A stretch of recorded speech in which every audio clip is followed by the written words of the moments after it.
Greetings, everyone, and welcome once again to another edition of the Sports Krib. Uh, it's amazing this weather. Last week it was 83, and tonight it's about 68. But hey, I digress. Anyway, welcome to the Sports Krib. I see my two guys are in here. Bo, how's the weather up there in Seattle? It is beautiful and sunny, man. It is. It was a great day for the championship parade. You took away our sunshine down here, but that's okay. It only rains down here every once in a while, so that's Well, I mean, we also took the trophy from down there, so that works out. There you go. There you go. Dave, how are you doing this evening? All right. Well, congratulations, Bo. You didn't sound optimistic at the beginning of the season, but man, they put on a great season. Yeah, no. At the beginning of the year, I was thinking it was a 10-win divisional round exit. Like that's kind of what I was thinking. So I was happy. I got it on record, Bo. I got it on record. 10 what was it? 10-6. Suspicions about Sam. Now he almost gets MVP. I think didn't you call out the defense too? Maybe it was you that called that defense out, wasn't it? Yep. I said the defense would be good, and the offense I was unsure about because there were so many new pieces, and defense showed out. But hey, how about Sam? You know, he dispelled all of the negativity that was being thrust his way, and so you got to be happy for the guy. Yeah.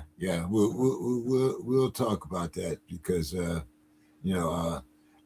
I was actually a little surprised, even though Kenny did his thing, but I did think that Sam, because of the story,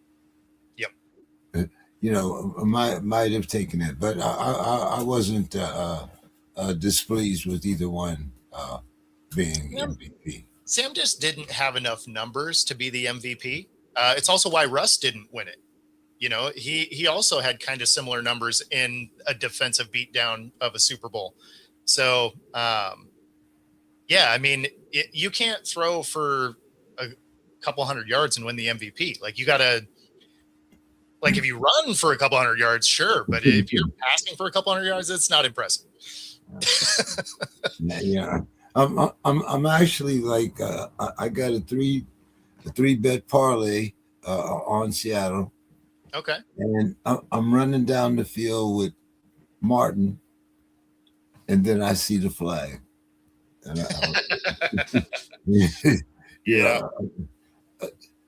it was he had to get a touchdown for me. He went over the 150 yards. That was fine. But I just couldn't see him going over that without scoring at least once, which was my downfall. But hey, yeah, it was funny in the pregame or in like the weeks leading up to it. One of the guys I said was going to be a key element of this was AJ Barner, because JSN was going to be locked up, which he was, but I thought they were going to contain Walker way better than they did. Walker having the day he did was a surprise to me. I thought he was going to have roughly 60 to 70 yards. And he had that in 2 runs on that one drive. So I was like, oh, okay, well, I guess that prediction's out the window. But Barner had some very key catches in this game, one for a touchdown. Barner was my touchdown. Barner was all I needed was Barner, and I needed Martin to just score a touchdown. And I'm running.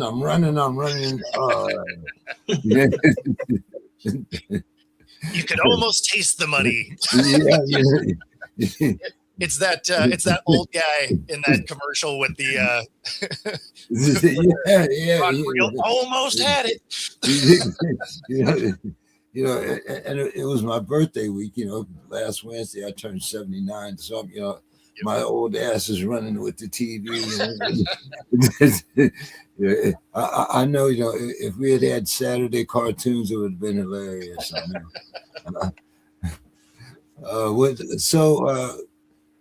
I think, Dave, you bet the Pats, didn't you? I You did. So Reggie had to automatically win, right? No. Reggie took New Orleans, or he took New England in the over, and so did I. So it came down to the tiebreaker. Oh, okay. We Okay. both took the Patriots in the over, and we were both wrong. So it came down to the number of yards passing for the winning quarterback. So that was Sam Darnold. He had 202 yards passing, right? And Reggie had predicted 247, and I predicted 230. Oh, you guys were close. So you win. I think so, yeah, because the next closest, you were the next closest, James, but you had 12 points through the playoffs, and Reggie and I were tied at 14 apiece. Yeah. But you did predict 215. You were closer on the tiebreaker. Yeah. Because I thought it was going to be a Walker game. This was a season that was kind of new for me too, especially the second half, because usually, like I said, it's usually like Bijan in Atlanta. You run it down to the 2, and then you give it to Charbonnet, and he takes it in. Sure. But this year, Charbonnet got hurt. And Martin, you kind of showed out. It was just a whole different ball game there. Well, one of the things, in Seattle did it before, but what they demonstrated, and the reason neither quarterback is the most valuable player, is that they did it with defense in the running game. And so many people say that in the modern football, you have to have this top 5 quarterback in order to win.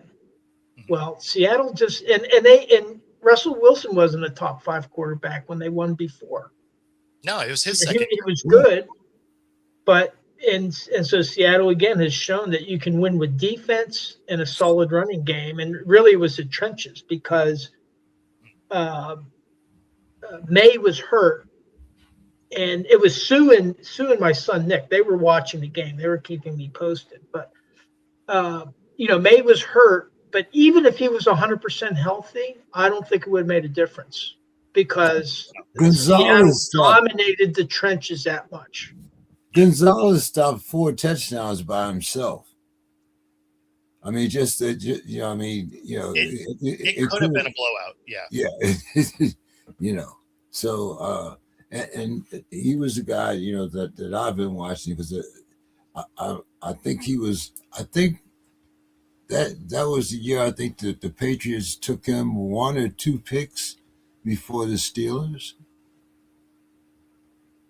I'm trying to think of what, but I know they picked him just before it was our pick, and I was, and that was the year that we needed a cornerback too. I was hoping that we'd get Gonzalez, but I forget who we ended up taking. Yeah. Do we possibly have a Sue's Corner tonight? We do, because in addition to watching the Super Bowl with Nick, she's also been watching the Olympics pretty much nonstop. So, okay. This is a short one. By the way, today, last week was your birthday. Today is Sue's birthday. She's celebrating her big 7-0. Oh my goodness! Okay, tell me you have to wish her happy birthday for me.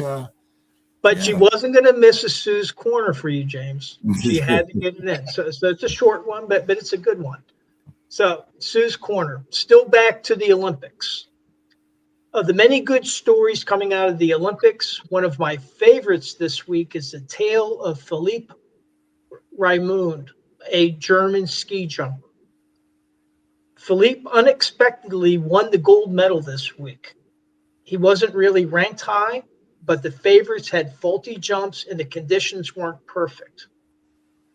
He never even won a World Cup event. But that's not what made it unexpected. What's even more surprising about this is that Philippe is afraid of heights.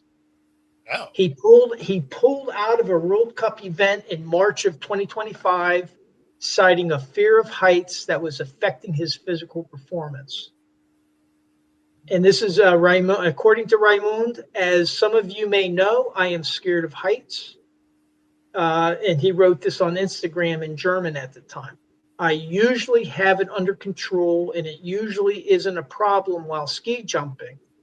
But from time to time, I have the issue, mainly while ski flying, that my body is reacting without me controlling it. But he had no issue that night. He flew 106.5 meters, flying at 60 miles an hour down a long curved ramp and landed with a scream to a German crowd going wild at this unexpected gold medal win. The Olympic ski jump tower in Milan is over 50 meters. That's over 164 feet tall. Just climbing to the top of one, if you were afraid of heights, would be a challenge. And for these guys, they have to do it twice. So it's just not that he can gut it through one time. You got to go back up and do it again. I can't imagine if you're afraid of heights. Yeah, the climb up there would be something else.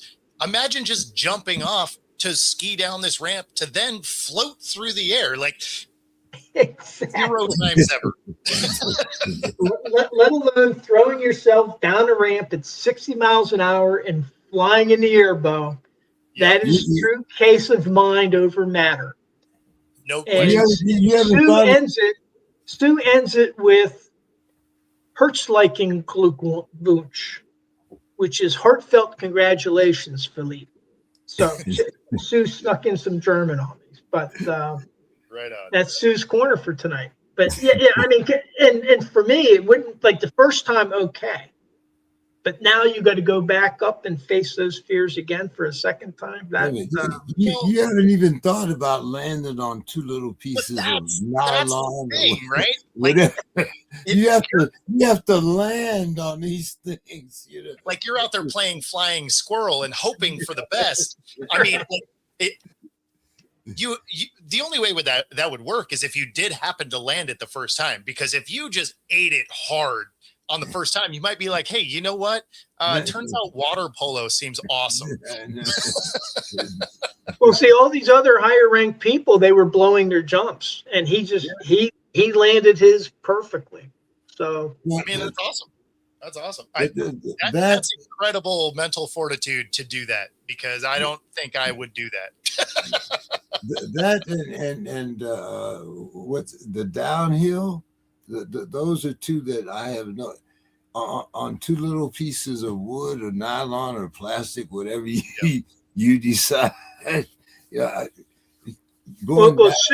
Sue was saying before, she was disappointed. She was talking to some of her friends, childhood friends, and they're disappointed that their parents didn't get them into curling. See, that's the thing. That you could do. Yeah, right. Like, in fact, so I've done curling. We went. A buddy. I didn't even know we had a curling club here in Seattle, but we do. I must have driven by the thing 5 million times. Had no idea it was even there. And so a buddy of mine decided he wanted to do it for his birthday. And I was like, oh, that sounds funny, you know, whatever. And then he's like, oh, this is where it is. I was like, oh, like, we're doing this. Oh, okay, cool. And it was actually a blast. So if you have it in your city, go check it out. It is a ton of fun. And then, you know, what other Olympic sport could you be like, oh, here, let me just set my beer down real quick and play some life-size shuffleboard. And awesome.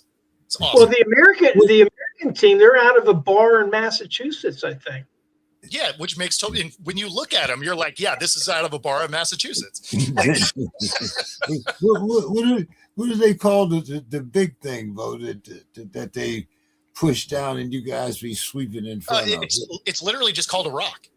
That's what it's called, a rock? Yeah, it's just a rock, which is aptly named because it's a piece of granite.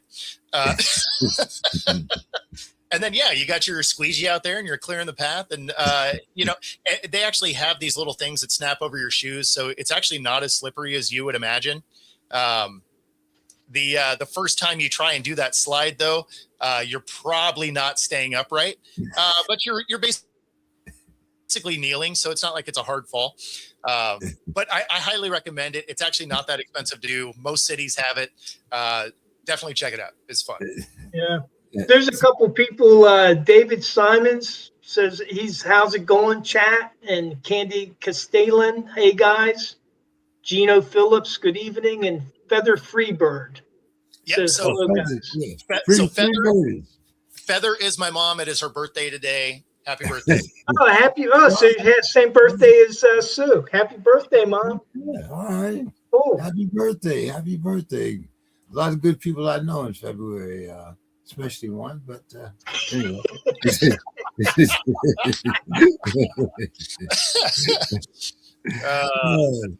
So now there's been some interesting developments here in the NCAA.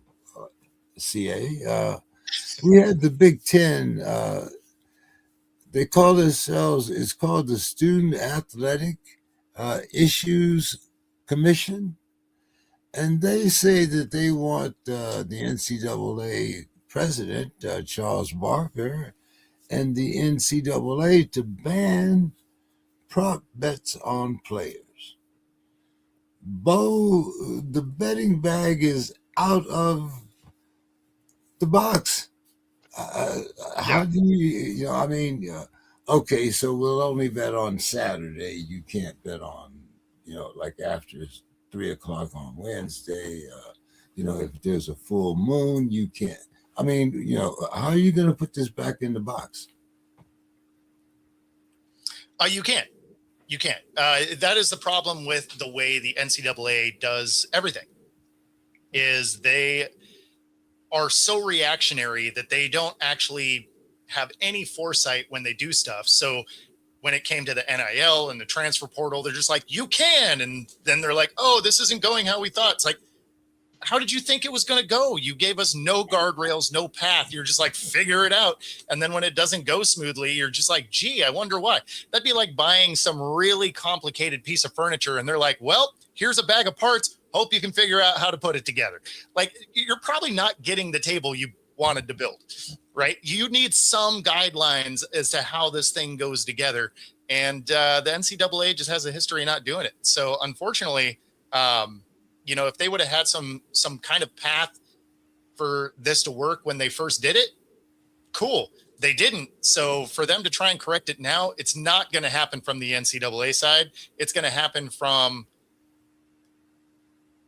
basically either a Congress regulation knocking it out or something like that. I mean, when it comes to gambling, paying the players, all of this stuff, the NCAA just was not proactive enough. And now it's in everyone else's court.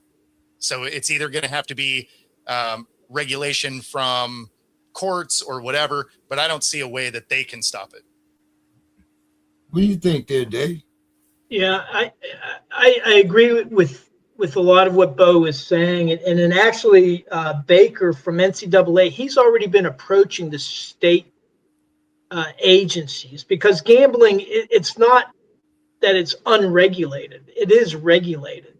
Yeah. And a lot of those regulations are through the states. Mm-hmm. And so I think Baker had already reached out to some, and the Big Ten is basically giving him some ammunition. And one of their big things is that the prop bets are putting these kids, 18, 19 years old, directly at the center of gambling outcomes. And the problem with that is now you got young athletes getting threats. You have people showing up at games behind their bench, yelling stuff at them. And so it's kind of putting a lot of pressure, and it's really hard for these young kids. And so, but I think Bo's exactly right. The NCAA can't do anything about it. It's going to have to be legislated either through Congress or through the state regulatory agencies. So like at one point, offshore betting poker was legal, where they had the ships right offshore, and then online you could play poker for money. Yeah. And then all of a sudden that got shut off. So it can be done, especially if they demonstrate that these young athletes are getting, threats, and it's causing adverse outcomes to the games.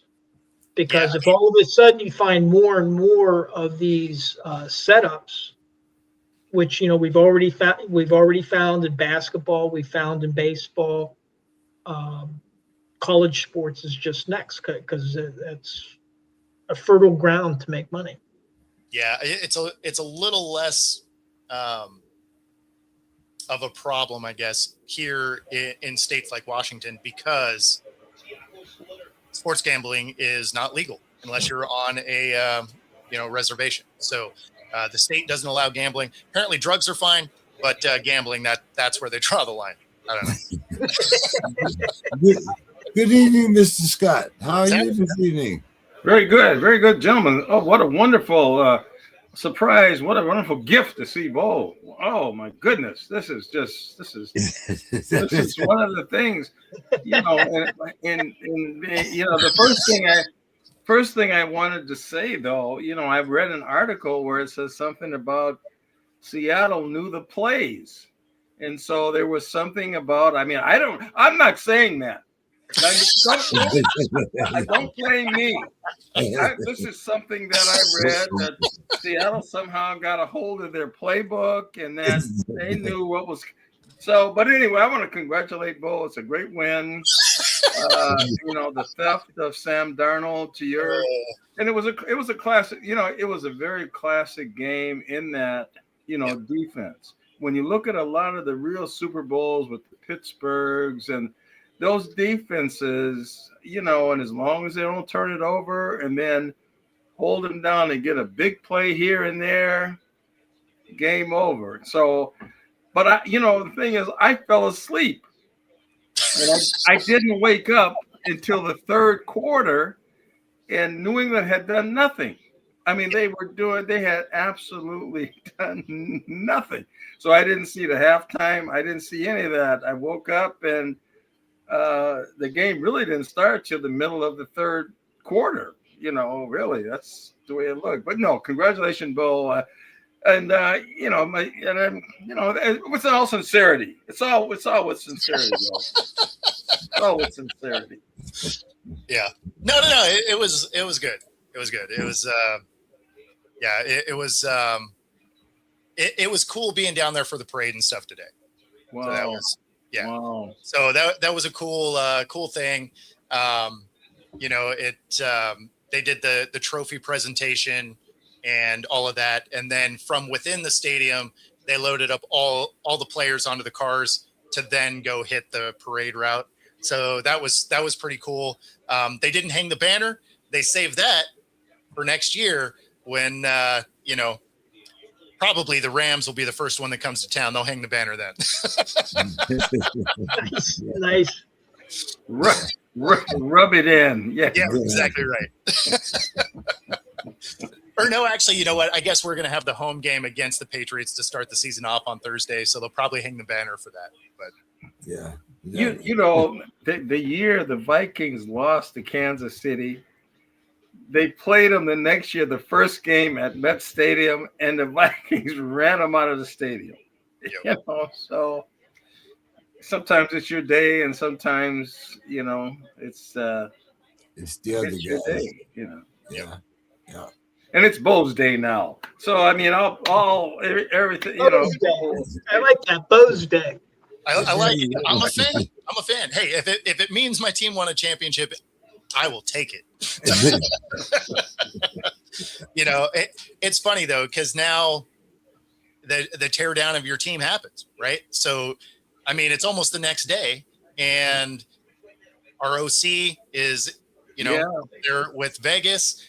He flew back today specifically just for the parade. He flies back to Vegas tonight. And then the league year is the end of next week? Yeah. End of this week, something like that. Yeah. And so then it's you're on to next year.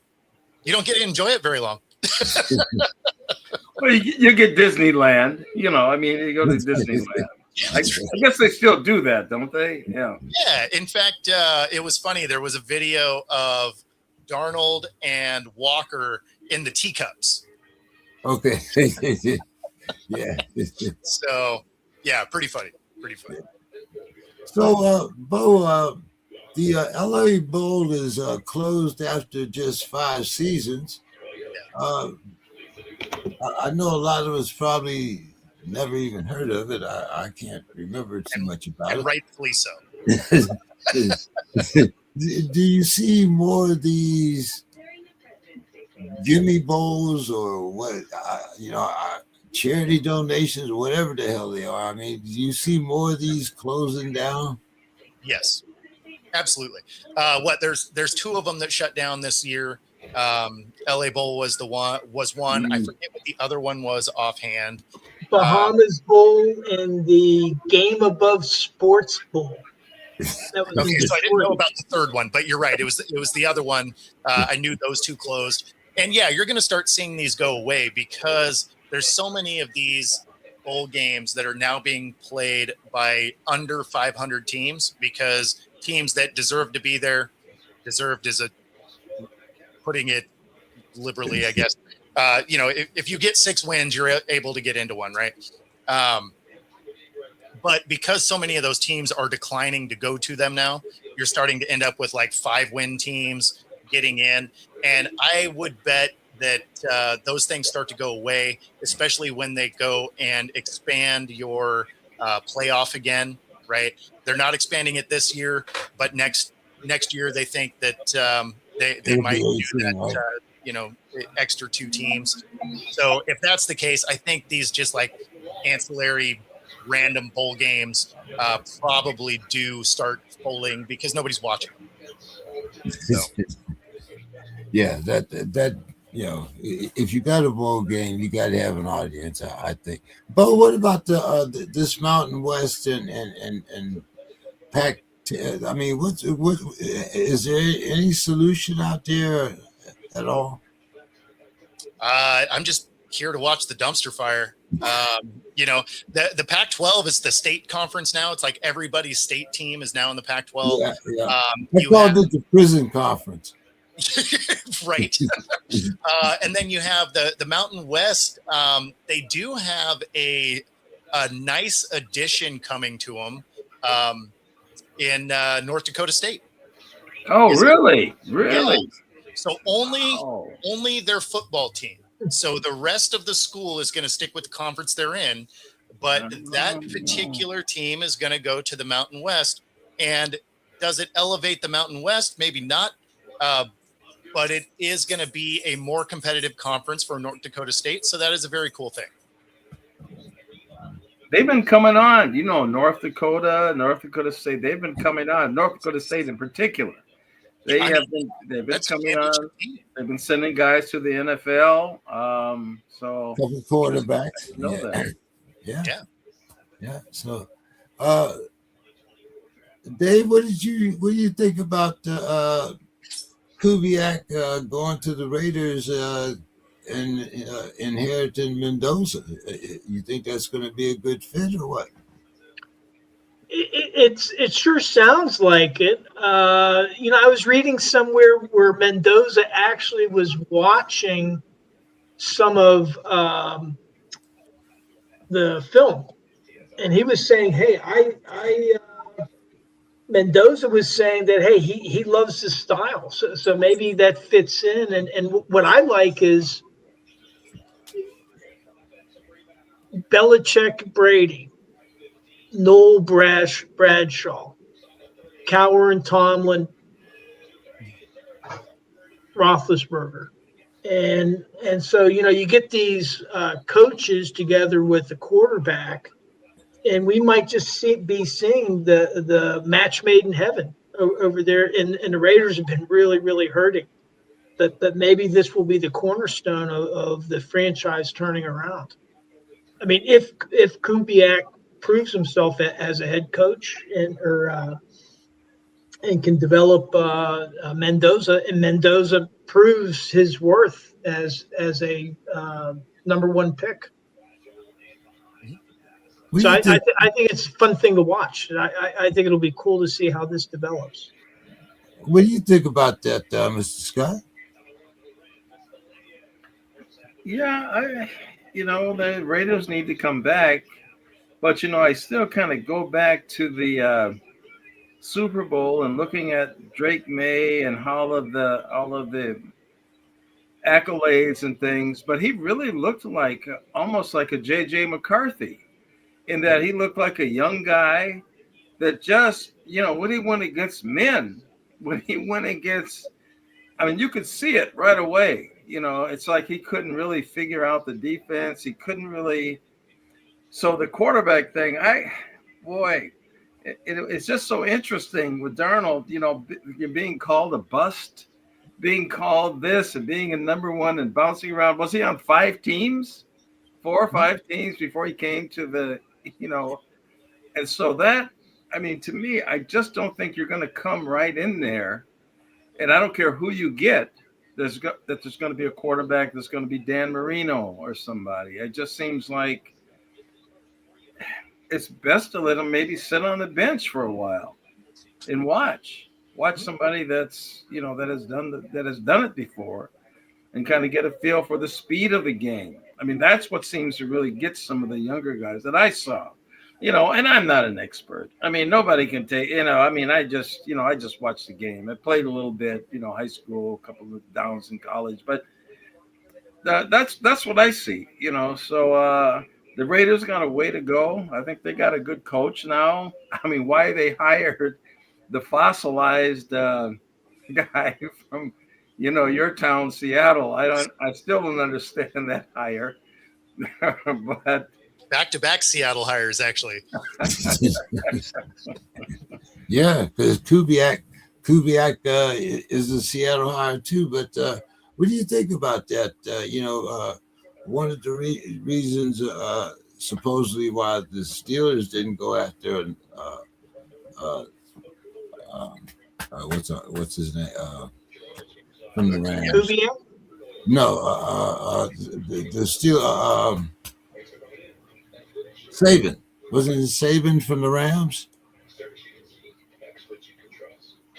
From the Rams? Yeah. Who is LaFleur? Shula. I'm sorry. Yeah.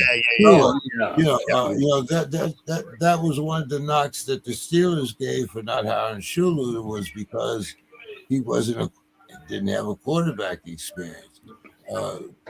What did you think about that Kubiak hire? It's actually a great hire for the Raiders when you really think about it. They have arguably the most cap space in the league to play with. They have 11 picks. They have, the number one pick, right? So that's huge. You have an offensive-minded guy in Kubiak. You have nice pieces all over that roster. You have Crosby, right? And, he dispelled the rumors that he wanted out on Colin Cowherd's show, The Herd. It was either a couple days ago, I believe. And, they have two good tight ends. They have a good running back. So if they can use some of that stuff to shore up that offensive line, they still have Geno, right? So if you go get that number one quarterback, you don't need Geno to be amazing. You need him to mentor the kid. And they have an ownership group that knows that this is going to take a couple of years to turn around. And in that amount of time, you're going to have a KC that is aging out. You're going to have a Broncos team that's going to have to start paying people. You have a Chargers team that we never know what the hell they're doing. And so, it can be inside of 2 years, a competitive team within the division. I'm not saying they're going to be a Super Bowl favorite or anything like that, but they could be a competitive team in the next 2 years. Yeah, I definitely agree with you there. Dave, I kind of tailored this next question especially for you, because I know how big a fan you are of an extended season, and players having those extra games. So the NFL is going to have its first game in Melbourne, Australia. We now have, we got 9 international games in 4 continents, 7 countries, and 8 stadiums. Dave, show me the money. Yeah. Well, I mean, this is, and there's also talk. The one NFL insider was saying, "Hey, we may see 18 games as soon as 2027." Now, the NFLPA has said, "Well, we're not we're not enthusiastic about it," but that's a negotiation point. If they're given enough, they'll go to 18 games, and. And with the international games, I mean, I've flown to Melbourne or to Sydney before, and I tell you what, it's brutal. And I was flying from the East Coast, but even if you fly from the West Coast, that's a brutal flight. And then for these guys that try to play the next week, they're going to be jet lagged, unless they have buys. That's my guess. They're going to have a bye week afterwards. Well, they didn't do it this year, right? We had one team. Was it the Vikings going back to back? Yeah, and that's what I say. That's what ruined their season. I really say that. Those 2 straight weeks where they were overseas, even though they got a bye when they got back, I just think that. And then if you go to 18 games, so then you don't have any preseason games then. Well, you'd still have 2, but it won't really be much of anything. I mean, so then you're looking at 20 games. If you're going overseas, though, wouldn't you if you're going to have an overseas? Wouldn't it make sense to be there 2 weeks in a row? Because I think in the case of who really got hurt was Cleveland. Yeah, because they had to fly over, play Minnesota and London, and then they flew back for an away game because the London game, I think, was Cleveland's home game. And then they went back to play an away game. And so they kind of got shafted. And that's where I didn't mind it for the Vikings or the Jags. The Jags have had 2 games there a bunch of times, right? And so where you have a home and an away game there, but because you're there for 2 weeks, you kind of get adapted to it. And then you end up coming home to a bye week so you can get reaccustomed to the time zone change. But you're traveling over there. You're not playing in the same city.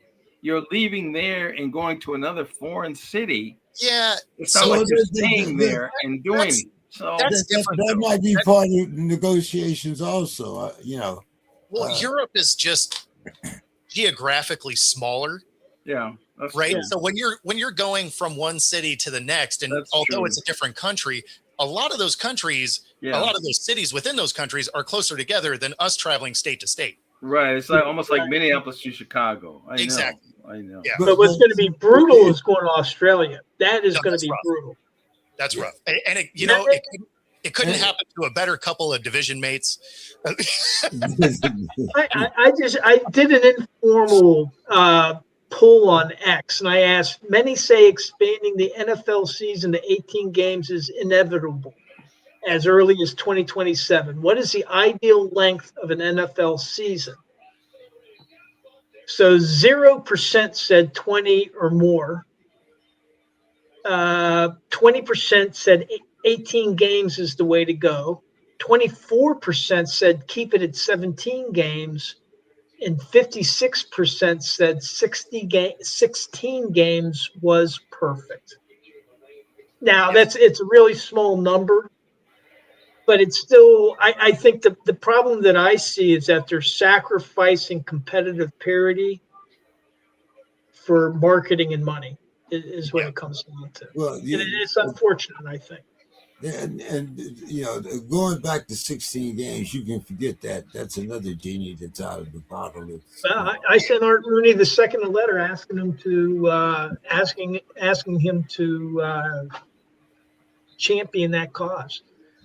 And now, I mean, that said, I went to the Dublin game, the Steelers, and I was skeptical about the international games, but I had a fantastic time.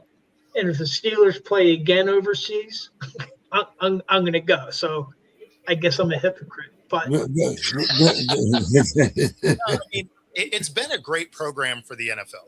The international series has been really good for it. You've seen that it's been good in just the world acceptance of the league, in viewership worldwide.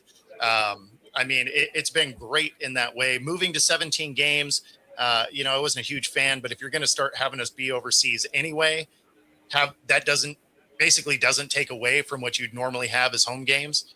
Who cares if you take an away game, right? Doesn't matter. So, or if it was the extra home game, depending on the year, you still get your standard amount of home games that you've always had. So, I mean, that's the way I always looked at it, is the international series is great for the league, a little bit of a bummer for the fans that are local if you're losing a home game, right? Yeah, but they are building a fan base overseas, because one of my takeaways when I went to Dublin were the number of Steeler fans I met from Germany, from England, from Italy, and they weren't Americans that were living in Europe. These were Italians and Germans and England. This one girl from England, she was there with her husband. They've become Pittsburgh sports nuts. He proposed to her at a game in Pittsburgh. Oh, and they're awesome. I mean, that kind of opened my eyes a little bit. Well, and I mean, Germany specifically has a ton of Seahawks fans, because when they started getting the televised games for Germany, it was when right around 2012, 2013, right? Which is when the Seahawks started, their rise with Russell Wilson. And, just like any foreign or just any fan base, right? When you start out, you become a fan of either your local team or the one you can see. Right. Right. So that's why there's so many Jaguar fans in the London area, because they're there all the time. So, well, you can't leave out. He was considering moving the team there. When he put out trial balloons talking about, what would happen if the Jaguars. Yeah. Yep. Mr. Scott, there's talk of Derek Carr coming back. Has the NFL come down to this? Derek Carr, Aaron. I mean, who's next? Maybe Tom. No, he's got contract problems. Tom probably couldn't do that. Yeah, Carr might even be a Viking. Would he? Just rubbing it in, aren't you? You're just reveling in the wind. I do think you actually probably end up with Cousins. I think Cousins comes back. Why are they wishing all these things on the Vikings? I mean, I don't. What they did bring back. What was the guy they brought back? What is his name? He was with Philadelphia and he got hurt. He played with the bad shoulder. It's not Donovan McNabb. No. This was just this year. Oh, this year. It was a lot. They got hurt. They brought a guy. I don't know why I can't think of his name, but he was a number one pick of Philadelphia. He bounced around, and then they got him back, and then they played him when he was totally damaged in a game. Oh, God, what was that guy's name?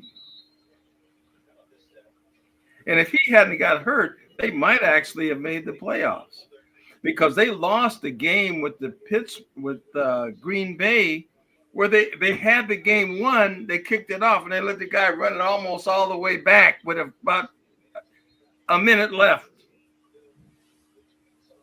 God, what was that guy's name? He played with the Vikings till he got hurt. Oh, the running back.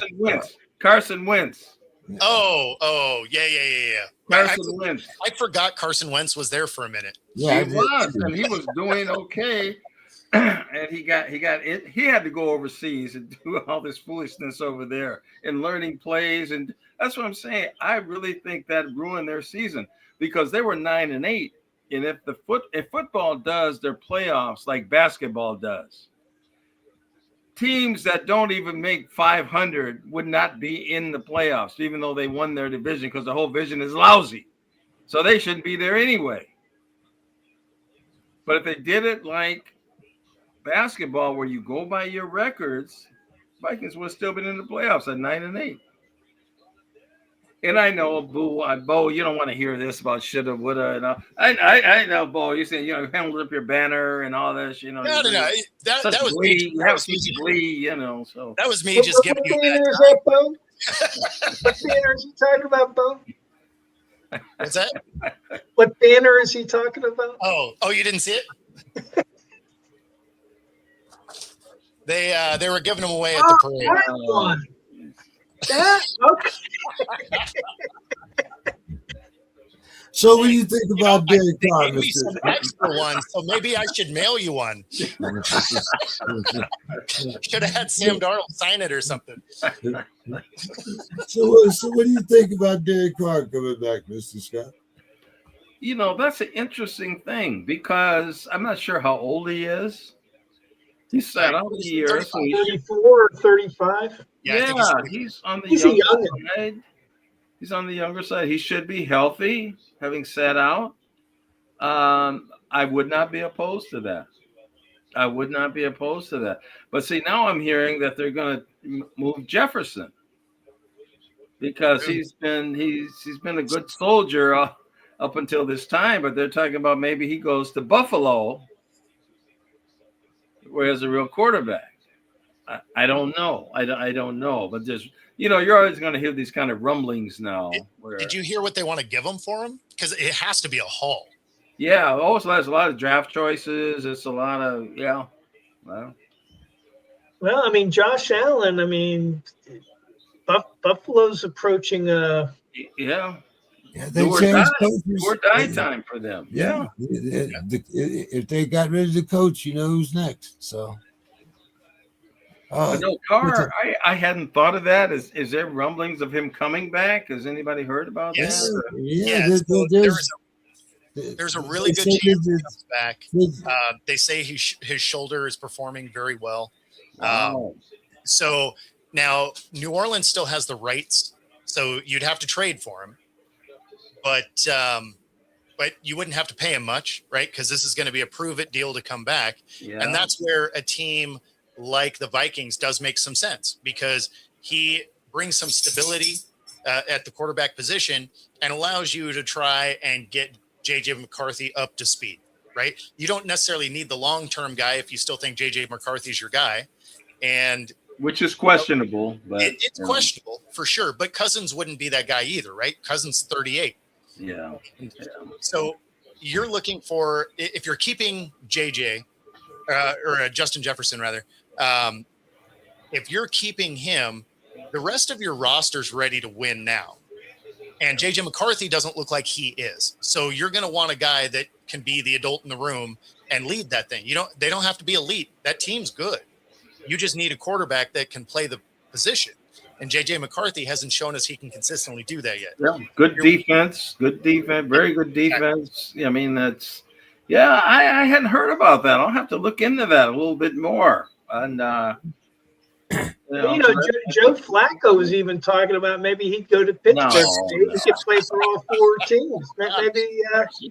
See, I was being serious, and then that's what Flacco said. That's not what I said. I'd like him to go to Pittsburgh. Well, now, since we're bringing fantasy into this day, the mock drafts say that Pittsburgh are going to be taking a quarterback in round 3.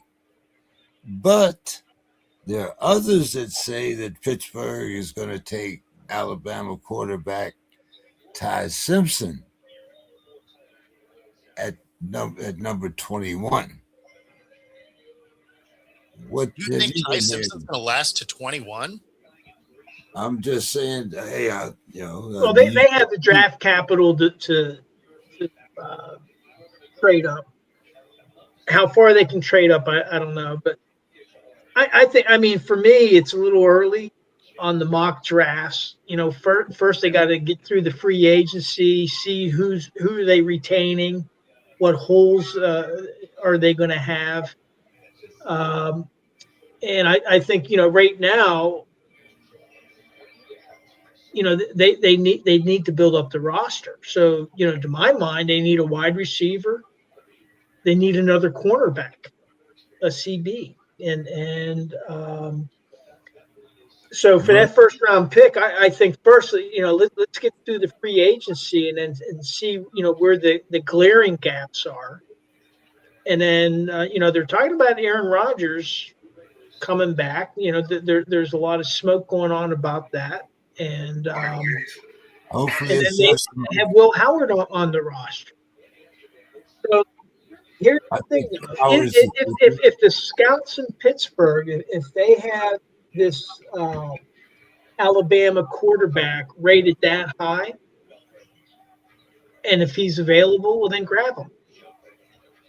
But it all depends. It doesn't matter what the pundits say or what all the mock draft people say. It's what is the personnel department in Pittsburgh? How do they evaluate? Now, they misevaluated Kenny Pickett, so there's that. But I you got to trust your scouting staff. And one of the things that Omar Khan has done since he's taken over is they've had quite a bit of turnover in the scouting department. So if they have him rated that high, well then you'll probably see them trying to trade up to grab him if he's not going to drop to 21. But I think realistically, they're probably going to sign somebody like an Aaron Rodgers if they can get him back, see what they have in Will Howard, and probably draft a wide receiver or a CB with their first round pick. So Rodgers is definitely it's very early. I mean, what's that? No, Rodgers is definitely going to play again. Is that no? He's no decision's been made. I mean, one of the things that Rodgers made clear is that he was not going to make an emotional decision. He was going to think it through. Pittsburgh has been very patient. He's going to drag his feet until like a week before the season starts. Yeah, we know. We've seen this movie before. Yeah. I don't know that Pittsburgh would wait that. They need to find out before the draft, because that's another thing that could impact them. So if they don't have Rodgers, because they're not going to start the season with Will Howard or Mason Rudolph quarterback. I mean, it's either they find somebody else if Rodgers either prices himself out or can't make a decision, unless they find somebody that they really have rated very highly that's within reach. So but, a lot of people say that the only real first round quarterback is Mendoza. Well, no, I mean, the only two first rounders are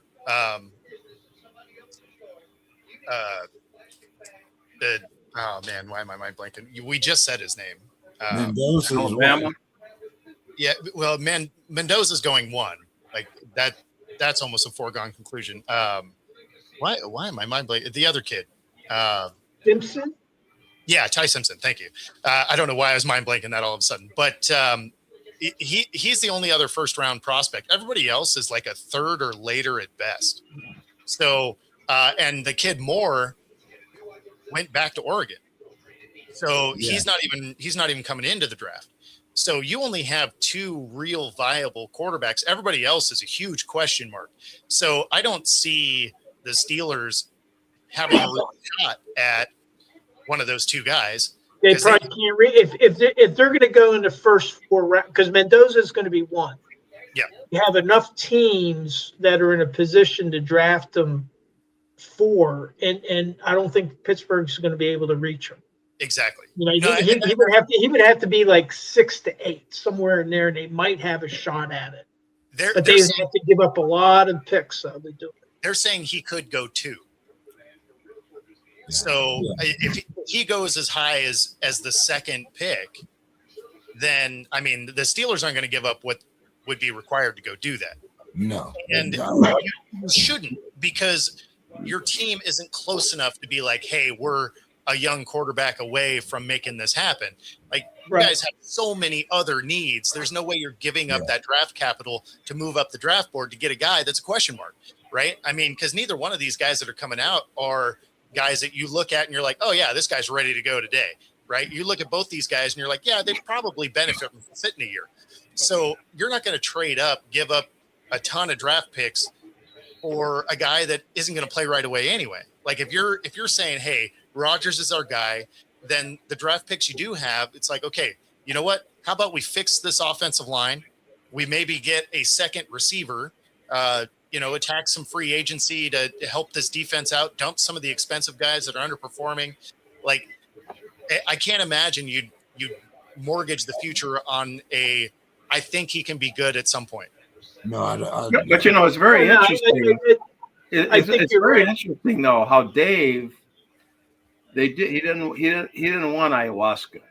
No, I didn't want ayahuasca. Don't bring it on. I said I didn't want that. Don't blame that on James. Don't blame that on Dave. That was me, and I still don't want him. They were putting. I still don't want him back. They were putting him down, but Dave now all of a sudden, he seems to be on a type of bandwagon. On ayahuasca. I just said that it appears that he might come back. And then all of a sudden now he's good. I'm just. Well, I mean, part of trying to bring him back, I think, was the McCarthy hire. Yeah, that I think that was the most dominating factor in possibly bringing him back. Yeah. And if you could bring him back at a reasonable price, I think we only paid like $10 million for him, which I even thought that was too much. But that's not why they hired McCarthy. I mean, that's just a side benefit. Yeah. But I think it should be really interesting to see. So, Dave, you still endorse what happens? Endorse Aaron Rodgers. I just want to be clear on this, Dave. You still endorse that? I would, like, for the right price, I would bring him back for another year, because they're not going to start Will Howard or Mason Rudolph, who are the only two quarterbacks they have on their contract right now. Yeah. And if it's not Aaron Rodgers, they're going to have to find another veteran quarterback to bring in. Well, we could always get Derek Carr, but I mean, anyway, Mr. Cousins, that's possible. No, Mr. Scott, I have a question that I made especially for you, because I know how much you like Take My Talents. So it seems like this year, Take My Talents won't be able to get to the All-Star game because he hasn't played the mandatory 61 games. Mr. Scott, is this the end of the king or what? Oh no! I mean, this guy is bionic. I mean, it's really, he's gonna take my talents. He's got the league, on a where he can just. Everybody's gonna want him. He hasn't showed any signs that he doesn't want to play anymore. He hasn't showed any signs like that. Could he go back to Cleveland? Yeah, they would take him. He could go back home and finish there. He could go there. He could, do the Dwight Howard and go overseas and, do whatever. I don't see that. That one, I don't see that. Guys. But, knowing him, that because he wants to keep playing, if that's the only option, he just might do that. I think he would. I got to jump out, guys. Always fun hanging out. Give us your final thoughts there, Bo. Let's run it back. You can wrap it in if you want. It's okay. I'm going to follow Bo. I'm going to follow Bo out the door, James, by the way. Yeah, we're all getting ready to follow Bo out the door. Don't worry. So go ahead, Bo. He's gone. He didn't want to hear the smoke. He's gone. So he's. Well, I'll head out. I can give my final thoughts. Okay. I wish Reggie were here. I do too. And I wish Bill were here. So and I got. Demetrius. Where's Demetrius? I don't Well, know where you, Demetrius has been. well, didn't you guys remember? Demetrius has a benign thing in his throat, and Oh he's no, he's no. uh, getting ready. He's right now. He's doing chemo. Oh Uh, my he'll goodness. he'll be having his operation soon. I thought I had notified everybody. I'm sorry No, I if didn't. I I'm didn't. sorry about that. I'm sorry about Godspeed. that. You had mentioned that before. Godspeed to Demetrius. Yeah, By Yes, the way, yeah. Godspeed. I So, co-signed. my final thoughts. I'm going to give 5 names: Ray Kemp, Lowell Perry, Lionel Taylor, Tony Dungy, and Mike Tomlin. Ray Kemp was the first African American player for the Steelers, and when he played, there was only one other black player in the NFL. That was Joe Lillard from the Cardinals. And Ray Kemp had played for Duquesne before coming, and he had played for Rooney on his semi-pro team. Before, that's how he came into the Steelers, because he had played for Rooney before.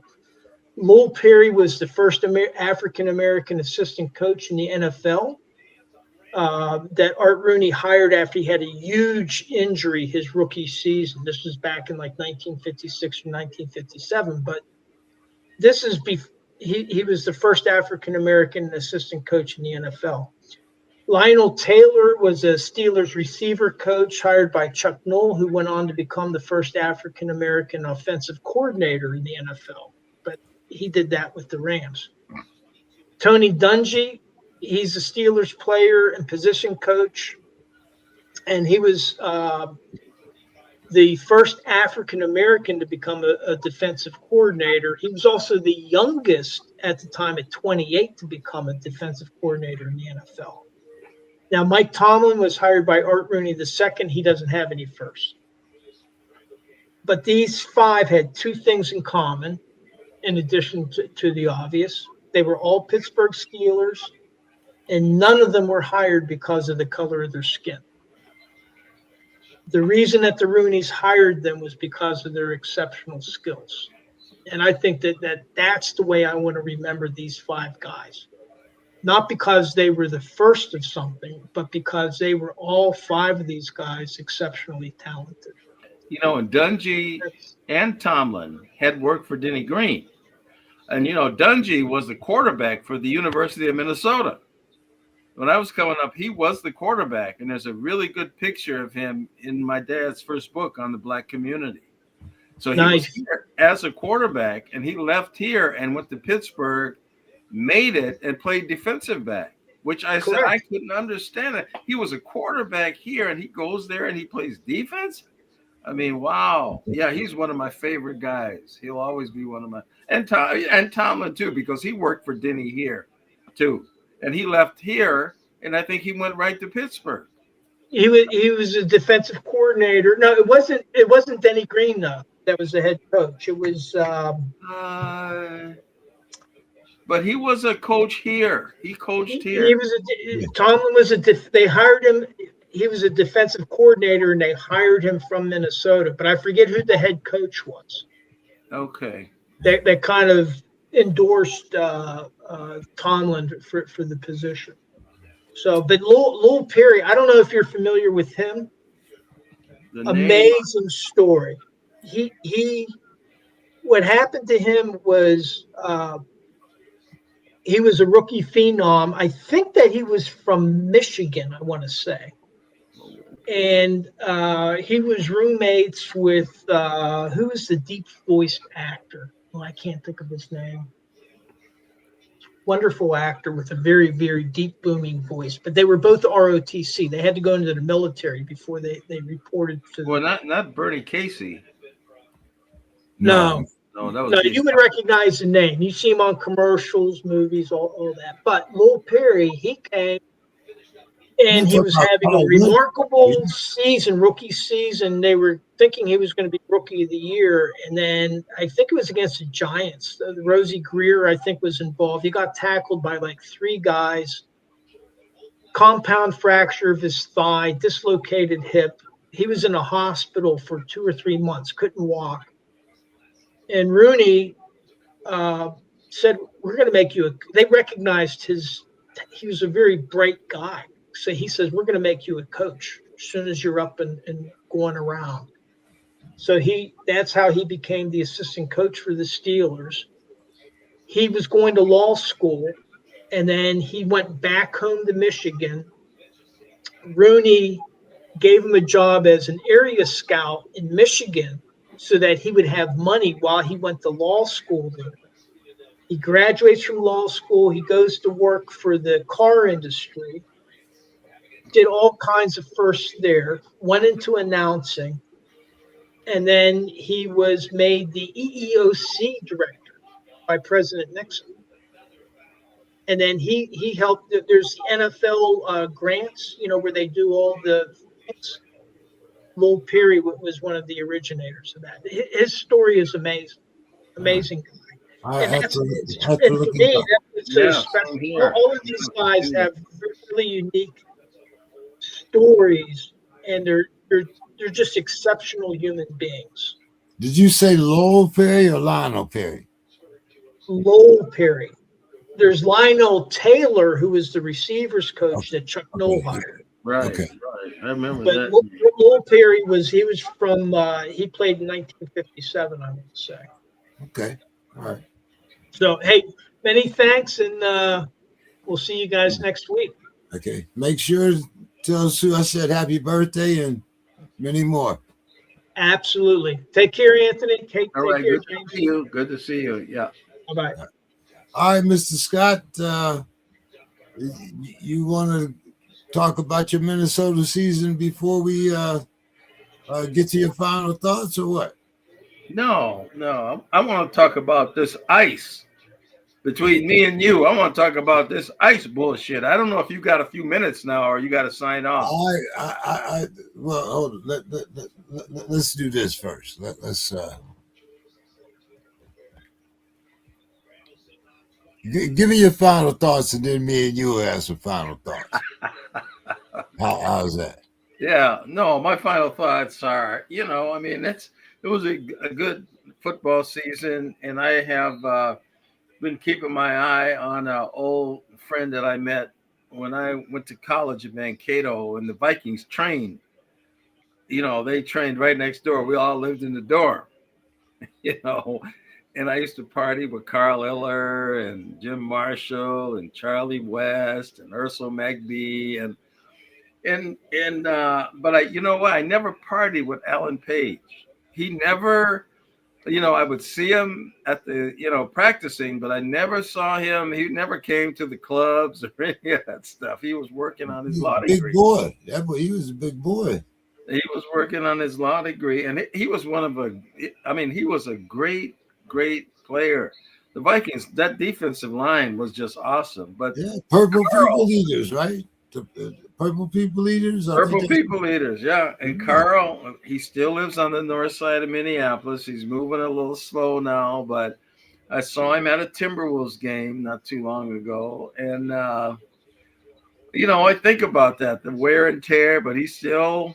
He is still going, Carl Eller. And my dad always said the two best defensive end was Carl Eller and Deacon Jones. He said them two was the best that ever did it, So I have to go with that, since my dad said it. All right, Mr. Scott. Well, we're going to close off the air tonight, and appreciate you coming here. So all right. let's